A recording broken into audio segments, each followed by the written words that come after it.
بسم اللہ الرحمن الرحیم۔ تخلیق آدم علیہ السلام۔ حضرت آدم علیہ السلام کی نہ ماں ہے نہ باپ، بلکہ اللہ تعالیٰ نے آپ کو پیدا کرنے کا ارادہ فرمایا تو حضرت اسرائیل علیہ السلام کو حکم دیا کہ زمین سے ایک مٹھی مٹی لائیں۔ حکم خداوندی کے مطابق حضرت اسرائیل علیہ السلام نے آسمان سے اتر کر زمین سے ایک مٹھی مٹی اٹھائی تو پوری روئے زمین کی اوپر والی پرت چھلکے کی مانند اتر کر آپ کی مٹھی میں آ گئی، جس میں 60 رنگوں اور مختلف کیفیتوں والی مٹیاں تھیں، یعنی سفید و سیاہ اور سرخ و زرد رنگوں والی، اور نرم و سخت، شیریں و تلخ، نمکین و پھیکی وغیرہ کیفیتوں والی مٹیاں شامل تھیں۔ پھر اس مٹی کو مختلف پانیوں سے گوندنے کا حکم فرمایا، چنانچہ ایک مدت کے بعد یہ چپکنے والی بن گئی۔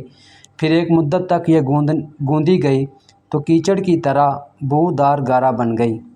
پھر یہ خشک ہو کر کھنکھناتی اور بجتی ہوئی مٹی بن گئی۔ پھر اسے حضرت آدم علیہ السلام کا پتلا بنا کر جنت کے دروازے پر رکھ دیا گیا، جس کو دیکھ کر فرشتوں کی جماعت تعجب کرتی تھی، کیونکہ فرشتوں نے ایسی شکل و صورت کی کوئی مخلوق کبھی دیکھی ہی نہیں تھی۔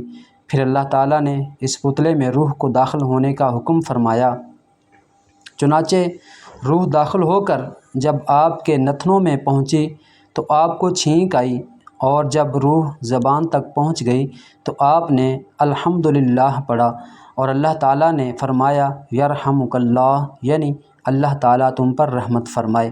اے ابو محمد آدم، میں نے تم کو اپنی حمد کے لیے ہی بنایا ہے۔ پھر رفتہ رفتہ پورے بدن میں روح پہنچ گئی اور آپ زندہ ہو کر اٹھ کھڑے ہوئے۔ ترمذی اور ابو داؤد میں یہ حدیث مبارکہ ہے کہ حضرت آدم علیہ السلام کا پتلا جس مٹی سے بنایا گیا، چونکہ وہ مختلف رنگوں اور مختلف کیفیتوں کی مٹیوں کا مجموعہ تھی، اسی لیے آپ کی اولاد یعنی انسانوں میں مختلف رنگوں اور قسم قسم کے مزاجوں والے لوگ ہیں۔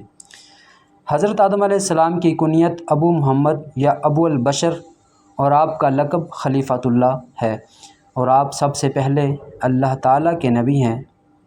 آپ نے 960 برس کی عمر پائی، اور بوقت وفات آپ کی اولاد کی تعداد 1 لاکھ ہو چکی تھی، جنہوں نے طرح طرح کی صنعتوں اور عمارتوں سے زمین کو آباد کیا۔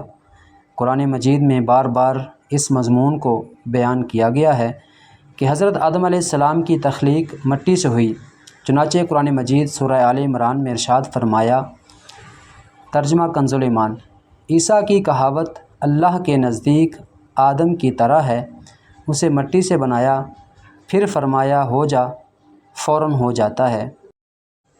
دوسری آیت میں فرمایا، ترجمہ کنز ایمان: بے شک ہم نے ان کو چپکتی مٹی سے بنایا۔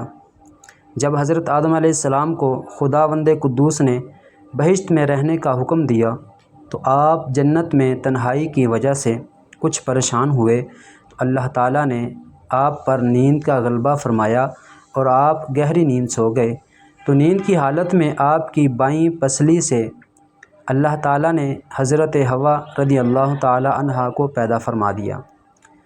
جب آپ نیند سے بیدار ہوئے تو دیکھ کر حیران رہ گئے کہ ایک نہایت ہی خوبصورت اور حسین و جمیل عورت آپ کے پاس بیٹھی ہوئی ہے۔